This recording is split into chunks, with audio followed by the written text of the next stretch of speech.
on Norton clutches, on the isoelastic suspensions, and on a new electronic ignition system that is untried and untrue.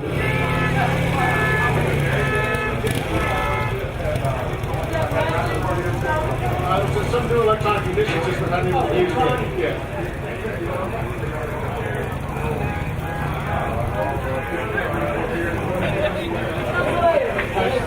There's somebody pushing.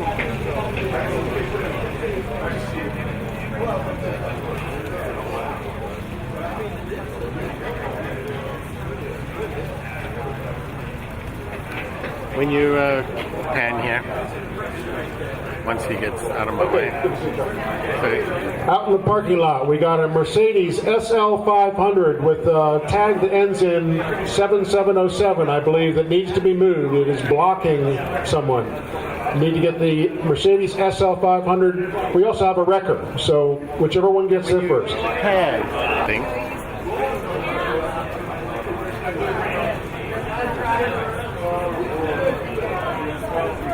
Disco. Yeah, I'm gonna still. Oh, wait a minute! It was on automatic. You've got to do that again. It's my favorite song. All right. So, let's. Why don't you sit here? We can make eye contact with you. Come a little forward, even more, a little bit. Right. Okay. So don't look at me. Don't look at the camera. Look at her. And tell us where we are, like what's going on, where are we, what's going on today, and then tell us a little bit about the layout of the day, you know, what's transpired. You can certainly comment on the weather, and and then I'll ask you more questions as we go. But look at her, I don't exist. All right. We're here at Classic Motorcycle Day in Clarksville. Sorry, can we start again and just say who you are also? Oh. My name's John Galavan. I am the head judge and coordinator and announcer at Classic Motorcycle Day here in Clarksville, Maryland. It's our 15th year as British and European Motorcycle Day. Before that, it was known as British Bike Day. It's owned by Ken Bell, who's since passed away. We have a different mark that we feature every year. This year it was the Vincents. Last year it was Ducatis. The year before it was race bikes. 10 years ago we did Vincents and we got 25 of them out here. This year it's raining, so we're not getting 25. We got 4. But good crowd, very supportive, and it's an old-fashioned, you know, we encourage people to ride their bikes in. It's not a concourse show where you lose points because there's mud on your tires or anything like that. We don't care. Those bikes actually come first. We want license plates on all the bikes. It's just an old-fashioned motorcycle show from the 60s. And there's 8 of us that put it on. We're a non-profit. We donate $2,000 to $4,000 a year to the Montgomery County Explorer Police Troop. And this year they're going to Europe. So we're going to kick them a little bit extra, and we'll lose even more money this year. But Text session is starting now in the pavilion. I know there wasn't a lot of bikes here today, but could you maybe, from your memory, comment on 1 or 2 of them that you saw that you thought were unusual or special or something? Perhaps even mention that little car, which was right. It's a Vincent, right? It's a Vincent engine, yeah. So to tell us a little about that, say one of the more unusual things on the show. Among the Vincents we had was a 500cc single-cylinder car, a vintage racer. I think it's called a Formula One. But, they were mostly had Norton Manx engines in them, but this one has a Vincent motor, and it'll actually be racing at Summit Point next weekend on the racetrack. The bike that won technical interest was the one with 4 wheels, the Vincent. The best in show was a 1931-32 BSA V-twin, completely restored. It was absolutely beautiful. License plate on it. And that was done by Sam Jackson, who brings a different bike every year. He does one bike a year for himself, and he keeps them all. It's an interesting show in that we've gotten to the point where we don't know whether we should keep advertising, you know. I want to make it a 2-day show. The other guys say no, but I think it's perfect. The spot is perfect for music and bonfires, but they're less free-spirited than I am, shall we say. Could you comment a little bit, tell us the existence and comment a little bit about the technical sessions? Like who's doing the technical sessions? Oh, we had 4 technical sessions this time, and they were very well attended, and usually they're not. We had Donnie Unger from Duck Pond Motorsports in Winchester, Virginia, gave an hour-long session on Ducati Desmo cylinder heads and bearings that had about 25 people. Then we went to Terry Parker on how to restore motorcycles, the order in which to do things, where to spend your money and how to spend your money. And then we had Randy from Randy Cycle on how to maintain a vintage bike for daily use. And the last one, which is going on right now, is Chris Greenbacker of the Norton Club explaining how to keep your transmission working right in one of the Norton Commandos. And I think he's got about 10 or 12 people over there. But considering the turnout today, the tech sessions and the rain, the tech sessions were a big draw because that meant you were under the roof. So, can you tell us a little bit about the vendors that were here today? we had 5 dealers here today. Royal Enfield dealers, Triumph dealer, 2 Ducati dealers. There was one other, but I forget the name. And then we had about 15 vendors that were just selling used parts. Last year we had 85 vendors. So that's the difference between rain and sunshine. But next year it's not going to rain. I've already spoken to the big guy, and he promises me no rain next year. Maybe we'll have a drought instead, you know, you never can tell. But there's nobody selling, you know, like new stuff, jackets and paraphernalia. There was one guy selling pins. There was some people selling helmets, but mostly it's a used motorcycle, and then the dealers are here promoting the new bikes. So you could see the new Ducatis and the Royal Enfields and the Triumphs here on the field.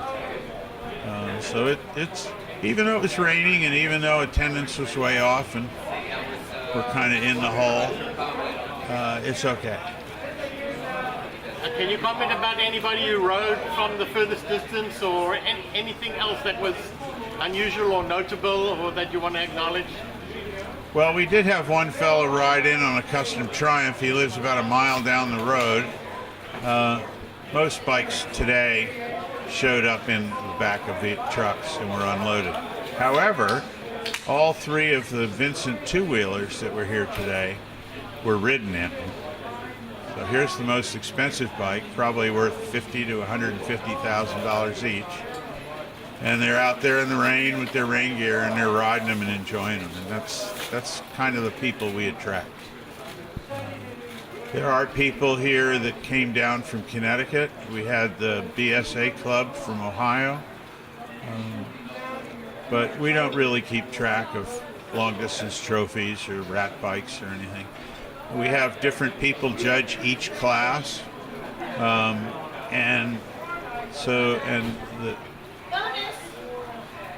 The way the judging works is the judge sets his own perimeters based on our rules, which is the bike you like the best and one that's ridden. And you can't win a first place trophy 2 years in a row.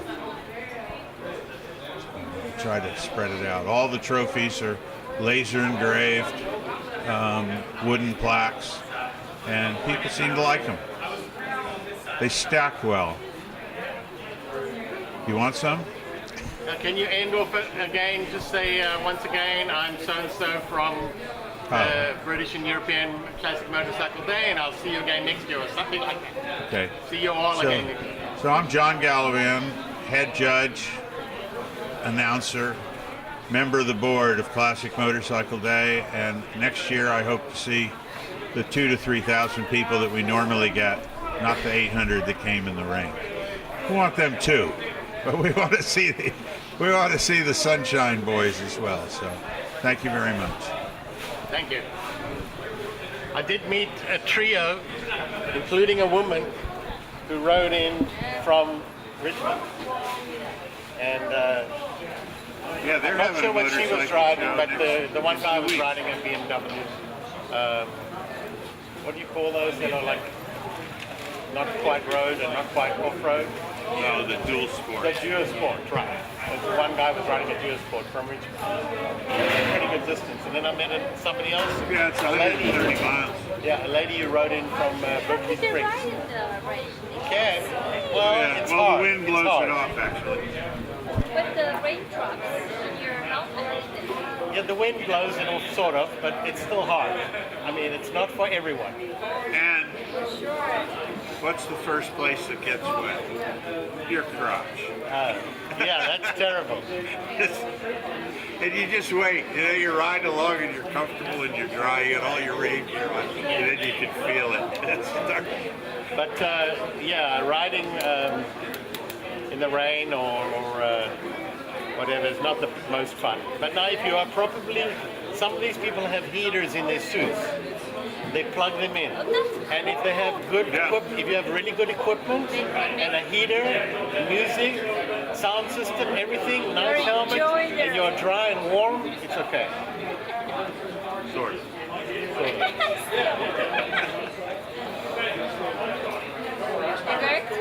Very good, thank you.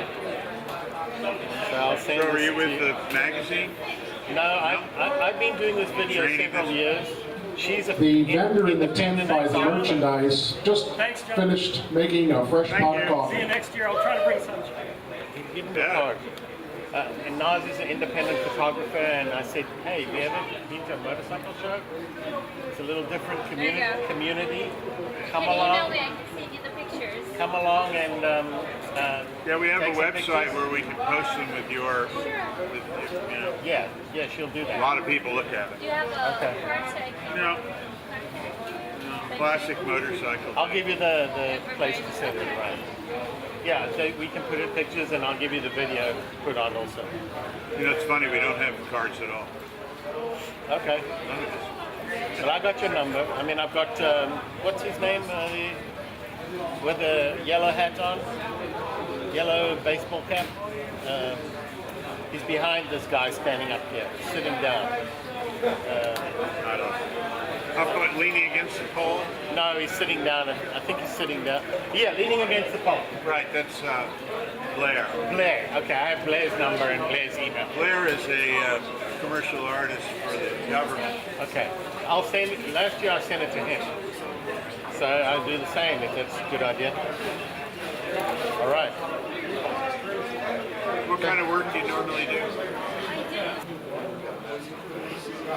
They're making wire harnesses.